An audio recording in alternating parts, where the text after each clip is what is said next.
ভাই গিফটের টাকাটা তো একটু তাড়াতাড়ি পাঠা, ওই 200 টাকা পাঠাবি ভাই, সে গিফট কিনে ফেলেছে। কিসের গিফট রে? আরে ওই রাহুলের দিদির বিয়ে ঘর না। ও হো, আজকে ছিল না? হ্যাঁ। আরে একদম ভুলে গেছি। কে কি দিচ্ছিস তোরা? ভাই আমরা বাকি 5 জন গিফটটা কিনে নিয়েছি জানিস তো। আরে আমাকে বলতে পারতি, আমিও তোদের সাথে দিতাম একসাথে। ভাই তোর কথা না একদম ভুলে গেছি।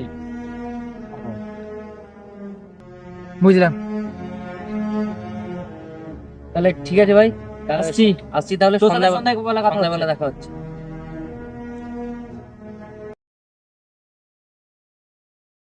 ভাই কাল একটা সিনেমা দেখলাম আর কি, হিট 3, সেই করেছে সেই।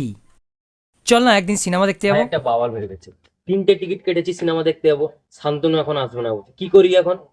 হোক ঠিক আছে, কি করা যাবে, শান্তনু যাবে না যাবে না, জিৎ তো আছে। জিৎ যাবি সিনেমা দেখতে? হ্যাঁ ঠিক ঠিক, তুই যাবি? সেই শান্তনু যাবে না, তাই আমাকে অফার করছিস?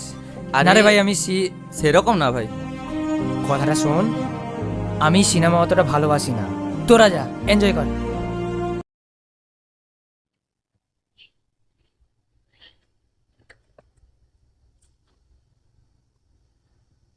হ্যালো।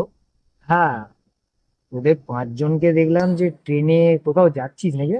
আরে ওই একটু মানালি যাচ্ছি, ভালো ভালো। বুঝতে পারলি তো। আমাকে একবারও বললি না? দিন আগেই কথা বলবো যে কোথাও চল, আর নিজেরাই প্ল্যান করে মানালি চলে যাই। ওই পরশু রাতে হঠাৎই। ঠিক আছে, সাবধানে যা, ভালোভাবে এনজয় কর।